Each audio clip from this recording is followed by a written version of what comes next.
मेरा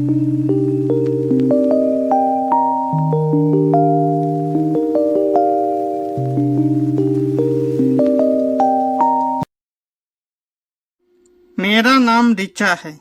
मेरे परिवार में मैं, मेरा पति और हमारी एक बेटी है। मेरे पति हमेशा से ही एक असभ्य, बेताब और घमंडी किस्म के इंसान रहे हैं। मैंने अपनी बेटी और परिवार वालों की वजह से उन्हें कभी नहीं छोड़ा। हम दोनों को एक दूसरे से शादी करने के लिए मजबूर किया गया था।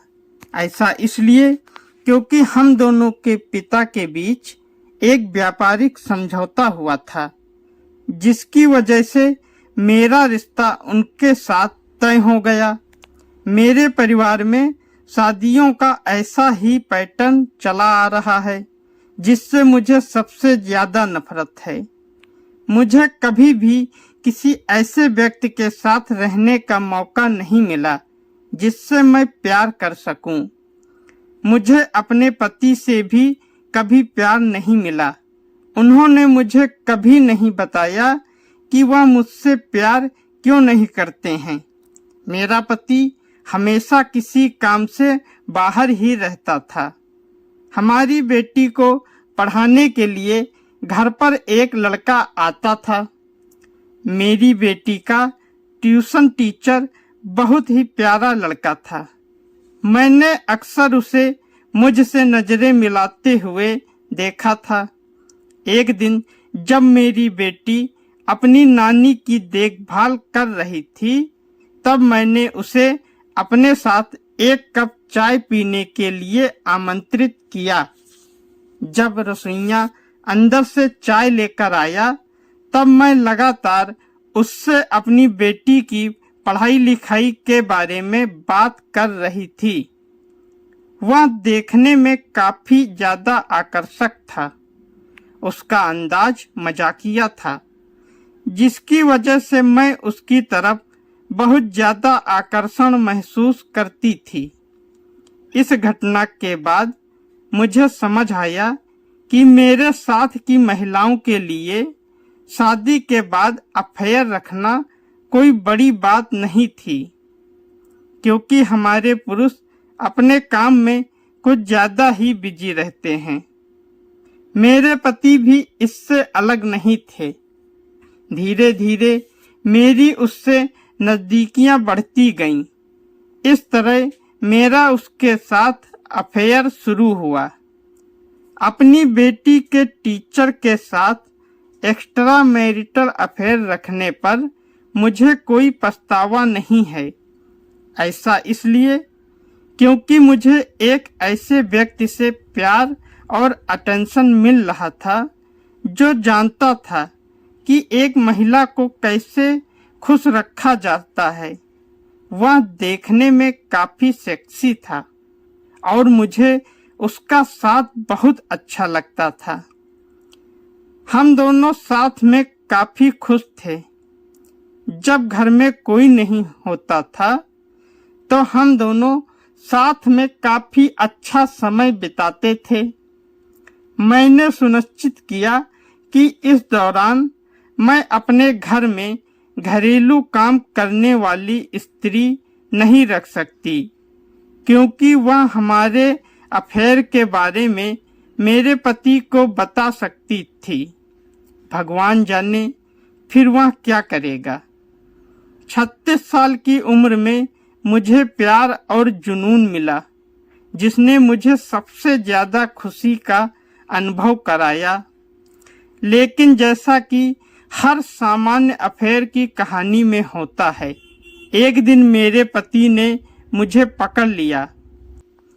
ऐसा तब हुआ जब मैं और मेरा प्रेमी एक दूसरे को अपनी कल्पनाओं से भरी कुछ सेक्सुअल तस्वीरें भेज रहे थे। इस दौरान मैंने अपने पति और बेटी की घर वापस आते हुए आवाज सुनी। मैं काफी जल्दी में थी, जिसकी वजह से मैं उनका अभिवादन करने के लिए अपना फोन अपने बिस्तर पर रखकर नीचे चली गई। मैं उन्हें बातचीत में शामिल करने की कोशिश कर रही थी कि मेरे पति वॉशरूम का इस्तेमाल करने के लिए बेडरूम में आ गए।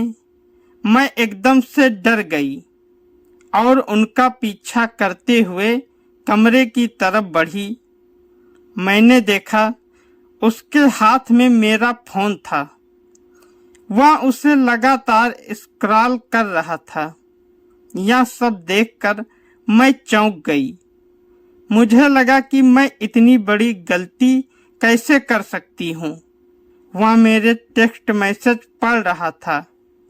मुझे इतना डर लग रहा था कि वह मेरे साथ या मेरे प्रेमी के साथ कुछ न कुछ जरूर करेगा, लेकिन इसका उलट हुआ। उसने मुझसे शांति से पूछा, इस बारे में कौन जानता है? मैंने कहा, कोई नहीं। उसने फोन को जमीन पर फेंक दिया और उसके टुकड़े टुकड़े कर दिए। निराश होकर उसने अपनी उंगलियों को अपने बालों में घुमाते हुए कहा, मैं नहीं चाहता कि हमारी बेटी इन सब चीजों से प्रभावित हो।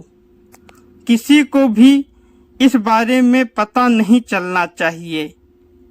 मुझे परवाह नहीं है कि आप किसके साथ क्या कर रही हो, लेकिन एक परिवार के रूप में हमारी प्रतिष्ठा दांव पर नहीं लगनी चाहिए, वरना इसका अंजाम बहुत बुरा होगा। अपने पति की इन बातों को सुनकर मैं पूरी तरह से चुप रही, लेकिन इस दौरान मुझे इस बात का भी एहसास हुआ कि उसे मेरी बिल्कुल भी परवाह नहीं थी। हमारी शादी पूरी तरह फर्जी निकली। अगर मेरे पति ने कभी मेरी परवाह की होती तो वह मुझसे कभी ऐसा न कहता।